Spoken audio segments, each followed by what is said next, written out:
صباح الخير، صباح الرياضة، صباح النشاط، وصباح كل اللي بيحبوا الرياضة وبيؤمنوا إنها أسلوب حياة. أهلا بيكم في حلقة جديدة من برنامجكم استباحة رياضية.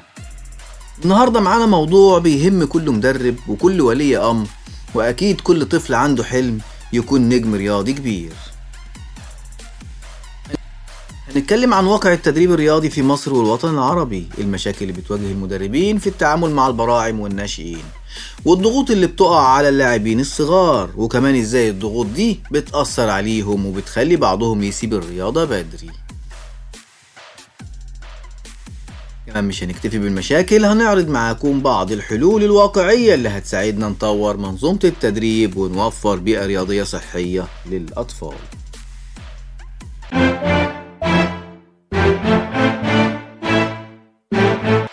خلونا نبدأ بالكلام عن واقع التدريب الرياضي عندنا.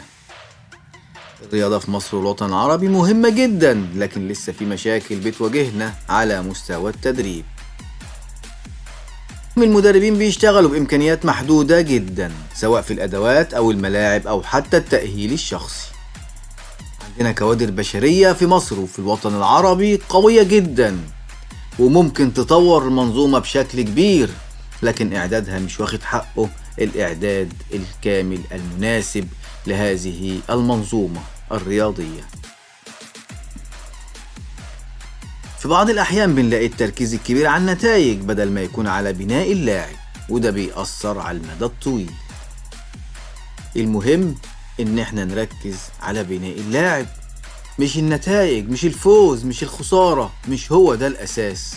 بنلاقي كتير من المدربين وكتير من الأندية بتركز على كده، لكن في النهاية اللعيبة بتسيب الرياضة بدري.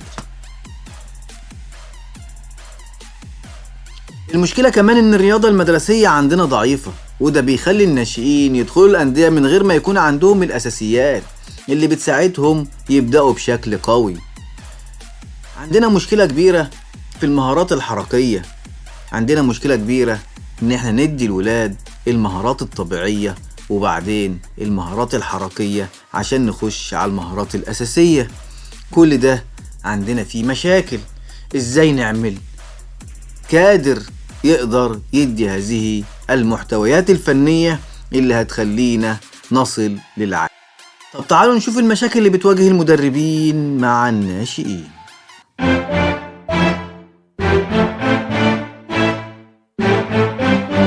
الحاجة الضغوط على المدربين واللاعبين. كتير من المدربين بيتعرضوا لضغط من الإدارة أو أولياء الأمور عشان يحققوا نتائج بسرعة. ده بينعكس طبعا على الأطفال اللي بيبدأوا يحسوا إنهم لازم يكسبوا بأي شكل وبيفقدوا متعة. عشان كده احنا بنقول علموا اللاعبين إزاي يستمتعوا باللعب، مش إزاي يبقى عندهم ضغوط إن هم يكسبوا أو يلعبوا من أجل الفوز فقط لا غير. خلي اللاعب نحاسبه على الأداء، ما نحاسبوش على النتيجة. 2. التأثير النفسي على اللاعبين الصغار. الأطفال بيبقى عندهم طاقة كبيرة، لكن لما يتحطوا تحت ضغط الفوز المستمر بيتعرضوا لمشاكل زي الخوف من الفشل أو فقدان الثقة. 3. تسرب اللاعبين من الرياضة. من أكبر المشاكل اللي بتواجهنا هي تسرب اللاعبين الصغار من الرياضة بسبب الضغوط. بدل ما الرياضة تكون وسيلة لتطويرهم بتتحول لعبء عليهم، وده بيخلي كتير منهم يسيبوا اللعب تماما.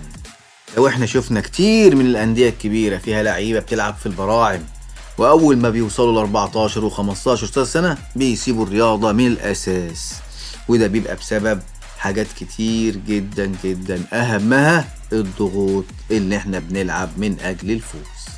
طب ايه الأسباب اللي بتخلي المشاكل دي تحصل؟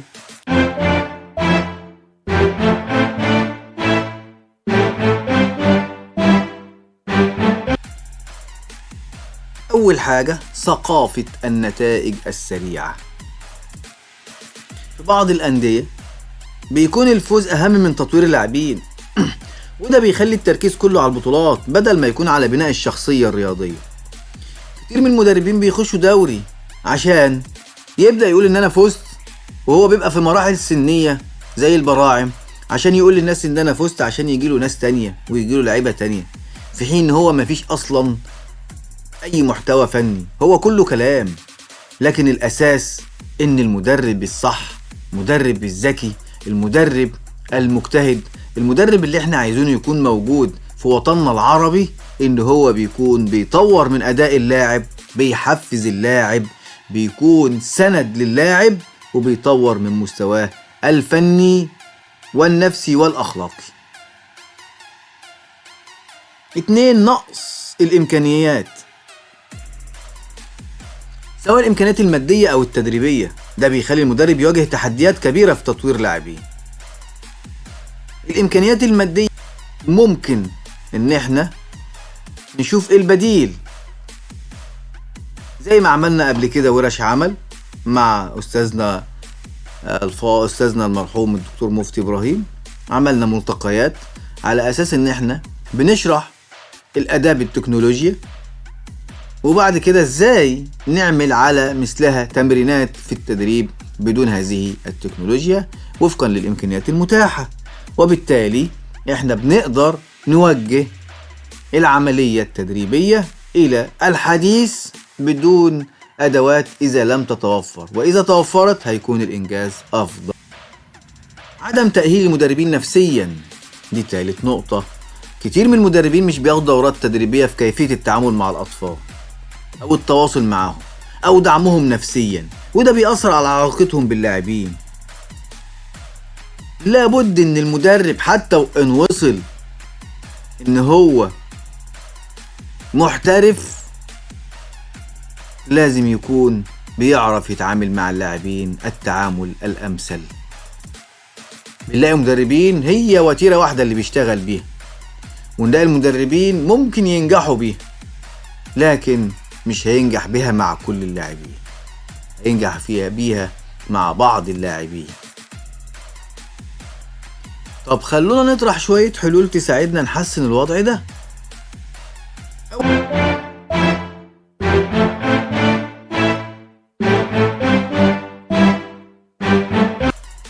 أول حاجة تأهيل المدربين بشكل أفضل.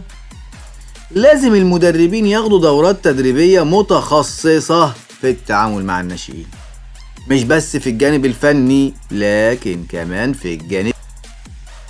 بنشوف دلوقتي ان المدربين بيبقى عندهم عدم الإقبال على الدورات التدريبية، البعض فاهم ان هو فاهم والبعض التاني مش في دماغه الموضوع.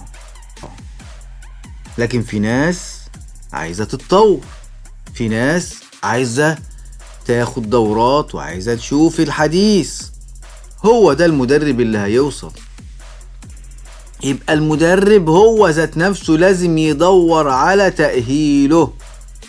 احنا بنناشد الاتحادات، بنناشد وزارة الشباب والرياضة في كل الدول انها تعمل دورات تدريبية للمدربين، خاصة الدورات التي تهدف الى تدريب المدربين على التعامل مع الناشئين بشكل ايجابي. من الجانب النفسي هام جدا. طب على الجانب الفني ايضا لابد المدرب يطور من نفسه. احنا بنعمل ملتقيات، بنلاقي اللي بيجي الملتقيات الناس اللي هي عندها شغف ان هي تتعلم الجديد، لكن في ناس كتير مش في دماغها. لكن اللي بيدور على نفسه هو ده المستقبل. مهما كبر السن كلنا بنتعلم. 2. تغيير ثقافة الفوز. محتاجين نزرع في الأطفال حب الرياضة نفسها، نعلمهم ان الفوز مش هو الهدف الوحيد، انهم يتعلموا يستمتعوا باللعبة. علموا الولاد يستمتعوا باللعبة، هنقولها كل يوم وكل ساعة. أيها المدربون، أيها المدربون، علموا الأطفال إن هم يستمتعوا باللعب. 3. الاهتمام بالرياضة المدرسية. المدارس لازم تلعب دور كبير في اكتشاف المواهب وتنميتها، وتوفر برامج رياضية تساعد على بناء أساس قوي للاعبين. عشان ترجع المدارس لازم ندرس الملاعب، لازم نأهل معلم التربية الرياضية ويكون مؤهل في التعامل مع اللاعبين وكيفية انتقاء المواهب واكتشافهم عشان يساعدهم ان هم يلتحقوا بالنادي. الموجود هي كفاءات، هناك معلمين تربية رياضية أكفاء في هذا الموضوع، ولكن إذا تم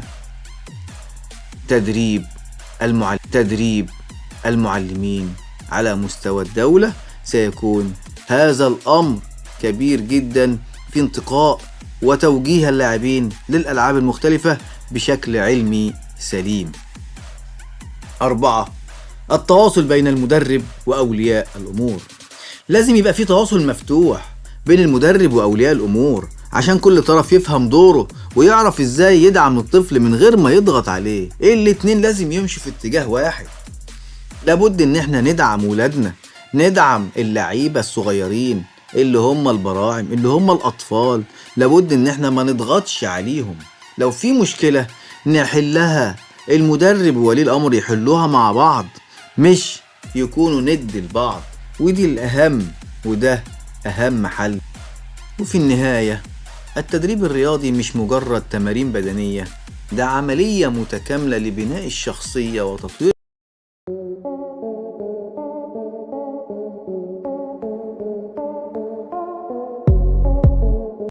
الأطفال هم أبطال المستقبل، ولو وفرنا لهم بيئة صحية ومتوازنة هنشوف منهم نجوم على مستوى عالمي.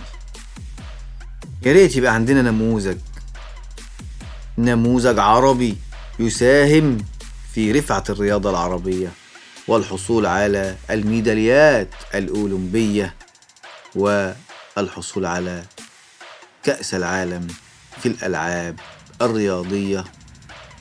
ورسالتنا النهاردة لكل مدرب وكل ولي أمر: الرياضة لازم تكون متعة مش عبء. الرياضة لازم تكون متعة مش عبء. حافظوا على حلم الأطفال وساعدوهم يكبروا في بيئة صحية. حافظوا على حلم الأطفال وساعدوهم يكبروا في بيئة صحية. استنونا في حلقتنا الجاية من استباحة رياضية. لو عجبتكم الحلقة ياريت لايك وشير واشتراك في القناة وشيروها عشان غيركم يسمع ويتعلم معانا، ومع بعض دايما نشوفكم على خير.